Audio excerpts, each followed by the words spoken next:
And the first matter before us is Forest Products Amendment Bill 2020. The Honourable Diane Evers. Thank you, Madam President. I move that the bill now be read a second time. Members, the question is the bill be... do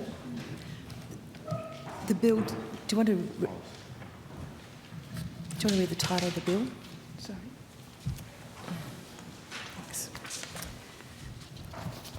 Members, the Honourable Diane Evers has moved that the Forest Products Amendment Bill 2020 be read a first time. The question is that motion be agreed.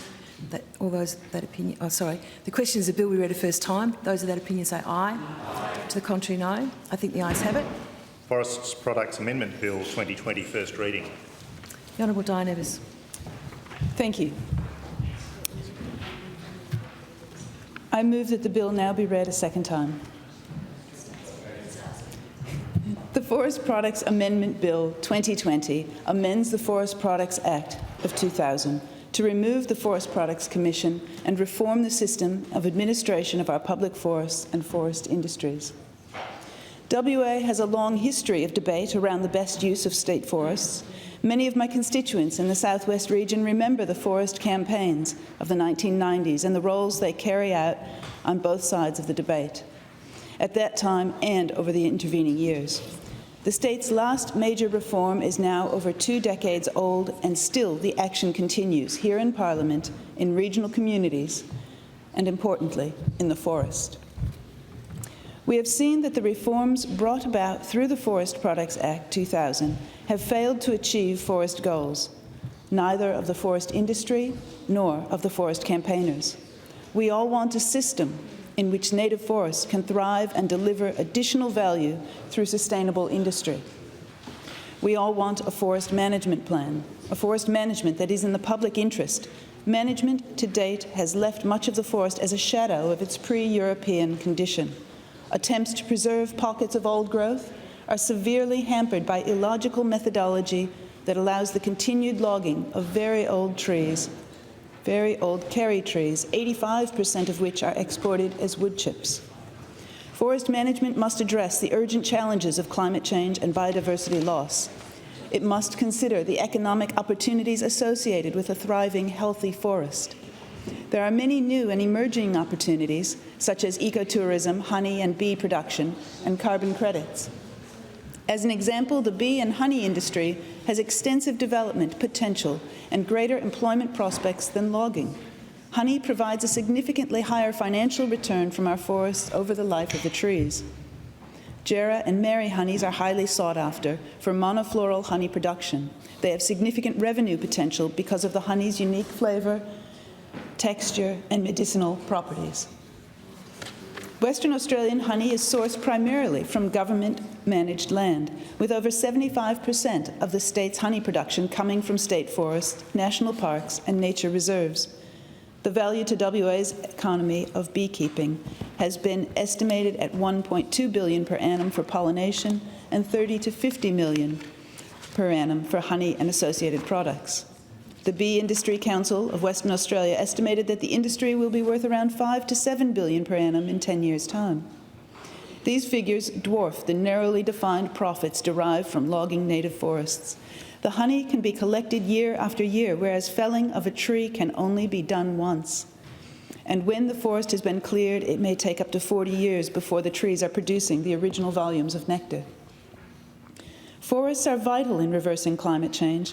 Not only do they assist to create rainfall, forests also draw down vast amounts of carbon and should be valued for carbon credits. The potential financial gain from carbon credits far outweighs the minimal profit that we currently scratch from logging native forests. Australian National University modelling from 2012 showed that WA could attract between $16 million and $436 million per annum by generating 1.8 million to 2.9 million of carbon credits. This figure is still relevant, and much of this can be achieved through carbon sequestration in forests. ANU research shows that native forest logging actually makes a significant net contribution to carbon emissions. Mature forests lock up considerable amounts of carbon, despite the fact that young trees grow faster. Stopping native forest logging would enhance carbon sequestration in mature, unlogged forests, locking up carbon that would otherwise be released to the atmosphere. Research shows that old growth and high conservation value forests can have 50% more biomass than younger, mature stands. Younger stands generated after logging have even lower percentages of biomass. Research published by Wardell Johnson et al. In 2017 shows that Western Australia forests are not adequately recovering after disturbance. We also need to take better account of the water value that forests produce. Water is essential for ecosystem health. An example of the value of water can be demonstrated by the loss in yield of water due to bauxite mining, and calculated by Alcoa as 50 millimetres per annum in revegetated landscape. Interesting to note, the reduction was greater in areas where a larger percentage of land had been mined. Extrapolating this average over the area impacted by mining, this equates to 37 to 50 gigalitres per annum. The cost of creating this through desal would be $90 to $125 million each year, whereas the state received one-off royalties in the year 2018-19 of just over $100 million. We must take into account the value of water generated by having healthy, intact, biodiverse forest cover. Good forest management can deliver much more to our regional communities and to the entire state without destroying the forest in the process. This bill introduces the structure of a new system of forest management. This bill provides a suite of reforms to modernise government management of forests and forestry. I recognise the long history of forest issues, and I pay sincere tribute to the extensive lineup of forest campaigners who have worked so hard to protect our forests. What this bill represents is a step towards a better system for all. There are many avenues for preservation and restoration of our forests, and many opportunities for employment and industry, but harvesting the native timber for profit is no longer one of them. In fact, there has been little or no profit from our native forest timber for some time. This bill expands the concept of forest products to allow for a broader understanding of benefits derived from intact forests, from ecotourism to bee and honey production, from private plantations to carbon farming. The Southwest and the rest of the state deserve a system of forest management that is capable of harnessing the entire value of our native forests through truly sustainable industries. This bill reforms the existing system of forest management by removing the Forest Products Commission, which has not been able to deliver on its objective and functions as set out in the original Act. The Forest Products Commission effectively had 4 primary roles, and it failed miserably on every one of them. The Forest Products Commission was expected to manage our native forests, develop the plantation industry, manage the sandalwood industry, and generate profits to the state. On all 4 counts, it failed. A primary role of FPC was to manage our native forest, though all we have seen is degradation. We have witnessed a continued reduction in size of trees as the forest has had no chance to recover. And we have had continued failure of some mills to add value to the timber, even as FPC struggles to fulfill contracts. Additionally, from what I have seen, there is continued mismanagement in the industry. Valuable timber left on the forest floor pushed up to be burned in situ.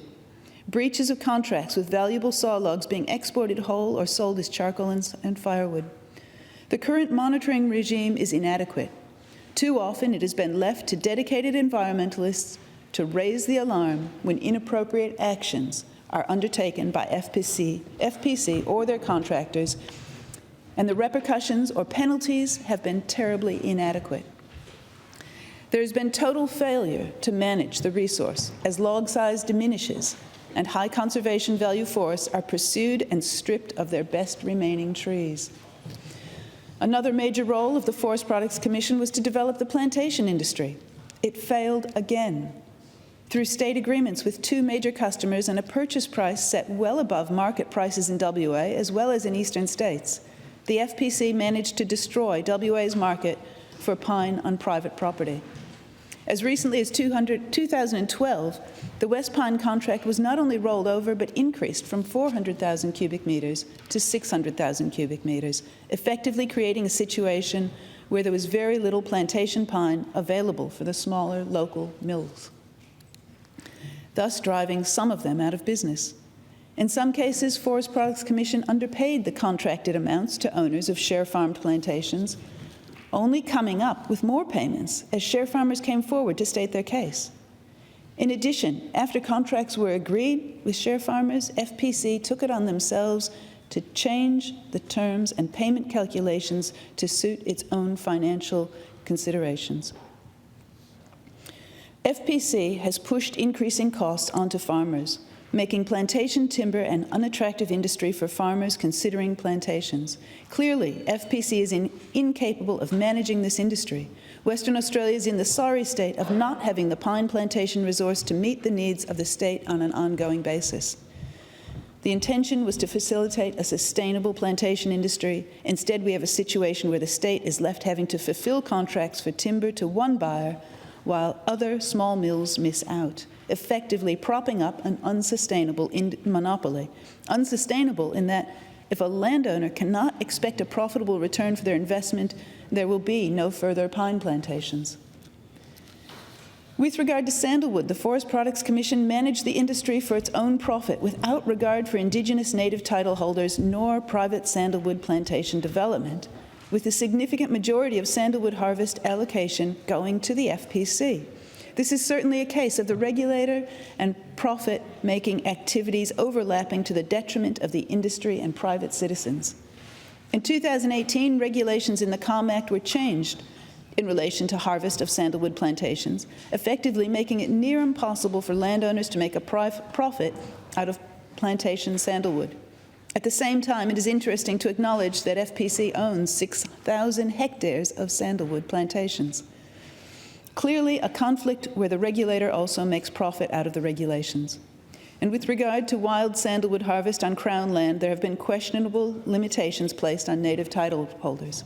Through previous questions in this House, I was informed that the Commission's engagement with native title holders was being given further consideration, and I look forward to serious improvement in this regard. But the actions of the Forest Products Commission with regard to sandalwood has resulted in FPC being able to show a profit that effectively offsets the financial loss in native forest logging. This brings us to the fourth responsibility of the Forest Products Commission, that is, to return a profit to the state. With significant access to one of the finest timbers in the world, FPC struck out on this aspect as well.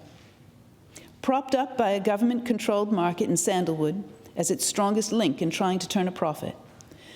But even this couldn't truly offset the losses in logging native forests. The Forest Products Commission annual reports from 2013-14 through 2018-19 show an accumulated loss of $5.4 million for native forest harvest, averaging $900,000 gross loss each year. This is not even taking into account the $134 million loss written off in the 2018-19 financial annual report and applied against the previous year's financials for a change in accounting policy. This single accounting entry effectively negates all profits shown in previous years from asset value increases based on accounting revaluations.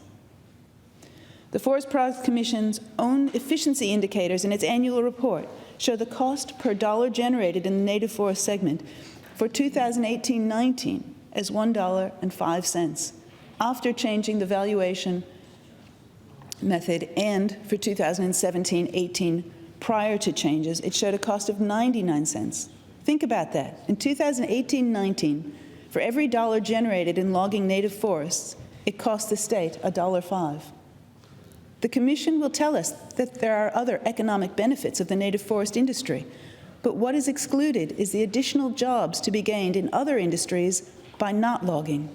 What is not mentioned is the additional costs of road construction and repair due to heavy vehicle traffic. What is not mentioned are the additional losses of amenity through small towns with frequent truck movements and the tourists who avoid areas where logging operations have been undertaken. They did not mention the cost to our environment, our reduced water supply, and the severe pressure put on our biodiversity caused by the damage done to our forests. It is due to these consistent failures to manage the forest that I find the word management does not work. The Forest Management Plan, which comes to an end in 2023, must be replaced with a Forest Conservation Plan to promote the expansion, regeneration, restoration, and protection of state forests. The function and roles under this new structure. This bill puts the functions of looking after our native forests back in the hands of the department with responsibility for the Conservation and Land Management Act. Currently, this is the Department of Biodiversity, Conservation and Attractions. Newly revised forest management principles are set out in this bill and are solely focused on the promotion of the ecological health of our state forests through compliance with principles of ecologically sustainable forest management. No longer will a financial profit be expected nor desired, and as part of this bill, any revenue received will be directed to the account established under the original Act and subsequent to this bill used to further the expansion, regeneration, restoration and protection of state forests. A key reform that needs to be dealt with is the definition of forest products. This bill recognizes the value in our native forests and incorporates the existing management framework in the Conservation and Land Management Act 1984 with a refocused approach to research, conservation and expansion of state forest. A key reform that needs to be dealt with is the definition of forest products. It has been a problem in the Act for years, particularly with recent developments in new forest-based industries such as carbon farming and honey. The current definition reflects an outdated notion of the value of our forests that only the wood can be counted. This bill updates the definition to include matters provided for in regulations, which will enable a more flexible and adaptable conception of the productive capacities of forests. Importantly, the bill expressly excludes native vegetation that has not been grown in plantations for the purposes of harvest. This bill heralds the end to native forest logging and the beginning of sustainable and innovative uses for state forests, while strengthening forest resilience and expansion across the landscape. This reflects the state of current scientific knowledge. As Professor Jamie Kirkpatrick of the University of Tasmania notes, even a weak application of the precautionary principle would mean the end of logging of native forests in Western Australia. Under the new definition of forest products, this bill restricts sale of native vegetation to that which may be incidental or in aid of the management of the forest following intensive study and peer-reviewed research on appropriate management. Any proceeds derived from these activities would be channeled back to the functions of expansion, regeneration, restoration, and protection of state forests. Following the amendments as proposed in this bill, the Department of Biodiversity, Conservation and Attractions will manage state forests based on principles of ecologically sustainable forest management. Thorough research of past practices and study of possible techniques must be undertaken and peer-reviewed to determine appropriate care of the forest to achieve the aim of ecologically sustainable forests. Our forests as intact, functioning ecosystems provide so much more than necessary services to our planet and landscape, including carbon drawdown, oxygen production, increased rainfall, and habitat for world-renowned flora and fauna. Our forests also provide a crucial feed source for a bee and honey industry, with extensive opportunity for economic growth through honey production and as dependency increases worldwide for pollination services. Our forests provide unlimited possibilities to expand our ecotourism industry and recreation possibilities to facilitate a healthy population. Conservation of our forests provide valuable career paths for Indigenous and young people in our region to take up the crucial role of understanding the 21st century idea of forester or forest steward, a role where your efforts to understand, share the knowledge of, conserve and protect the forest are acknowledged, valued and rewarded. Under the new system put forward by this bill, we consider there would be a greater role for the Department of Primary Industries and Regional Development in relation to private plantations. This does not require specific new legislative systems. Indeed, the statutory framework surrounding the Forest Products Commission may have been an element of its difficulties. However, if further legislation is considered appropriate, this aspect could be refined once the initial transition is made. Perhaps a comprehensive review into the best mechanism for capitalizing on the vast potential of a modern private plantation industry would be useful. The review should be a collaborative effort involving landowners, industry representatives, environmentalists, Indigenous representatives, and government. The aim would be to develop a safe, secure, and sustainable plantation industry providing a return to the landowner, the mill owners, and a supply of timber to meet the demand of the Western Australian community. The Department of Primary Industries and Regional Development would facilitate and assist with research of plantations for on-farm integration to further the rapid understanding and uptake of regenerative and restorative landscape-scale activities. To address the third failure of the FPC, and following their very poor performance at managing native forests and their inability to develop a plantation industry, harvesting of wild sandalwood on state land would now end. Plantation sandalwood is available, and harvest of wild sandalwood on native title lands would need deliberation to ensure equity and income to Indigenous land managers without harm to the environment. The fourth failure of the Forest Products Commission, that is, to return a profit, is absolutely and categorically over. Our native forests cannot be managed to make a profit. The days of logging native forests for commercial gain are over. There is no gain to be made, and the continued destruction only serves to exacerbate climate impacts affecting the entire Southwest. The ongoing practices of logging our native forests has failed. We need more forests, not less. We need restorative, regenerative, sustainable practices. A healthy, mature forest is a vast carbon sink that balances other human activities on the planet. New regrowth does not even touch the surface in terms of capacity to draw down further carbon.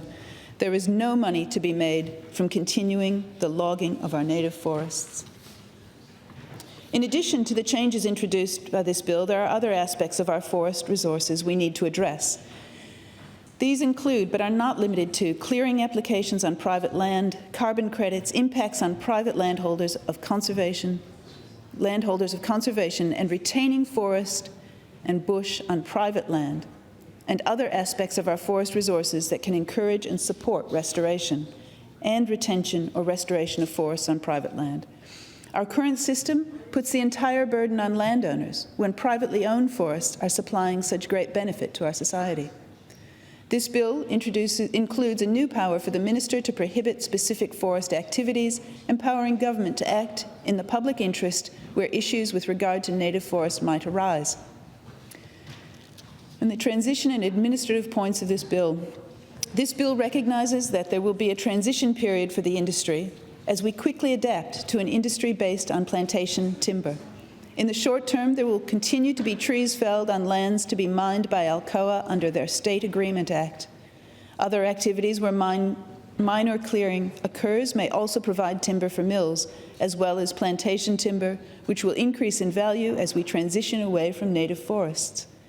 Current timber contracts are to be wound up as soon as practicable, noting that their existing end dates are 2023 with the expiry of the current forest management plan. Understanding that just 15% of Kerry and Jarrah is currently milled into timber, there can easily be a very extensive drop in logging with limited effect on the mills producing sawn timber. The reduction in saw logs would encourage greater effort to extract more usable sawn timber. There is no justification for export of Kerry wood chips, and the charcoal which feeds Simcoa's smelters can be replaced with hydrogen from renewable energy sources. The Department of Biodiversity, Conservation and Attractions will manage the harvest of pine on state-managed lands and work with the Department of Primary Industries and Regional Development in determining whether to replant pine or regenerate forests on state land. The Department of Primary Industries and Regional Development will work with private landowners to rapidly increase our pine plantation resources, as well as work with the smaller hardwood plantation industry to develop and expand this resource. In terms of necessary transitional arrangements, this bill takes into account the need for transfer of existing contracts, agreements, assets, liabilities, rights and obligations when the Forest Products Commission is wound up. Our forests are a valuable and irreplaceable source of environmental, economic and social benefits. By removing the flawed and unsuccessful legislative instruments such as the Forest Products Commission, and by redefining forest products, we can begin to reverse the damage and restore the potential of this unique public asset. The forest deserves the right to thrive and flourish, as Western Australians deserve to have healthy, productive, resilient forests. This bill is an urgent call to end the continued maltreatment of the forest by putting an end to logging, to act quickly to address the damage from decades of abuse, and to support forest activities for the future of the state and its people. Pursuant to Standing Order 126.1, I advise that this bill is not a uniform legislation bill. It does not ratify or give effect to an intergovernmental agreement or multilateral agreement to which the government or state is a party, nor does this bill, by reason of its subject matter, introduce a uniform scheme or uniform laws throughout the Commonwealth. I commend the bill to the House and table an explanatory memorandum. Members, the explanatory memorandum is tabled and debate stands adjourned. We now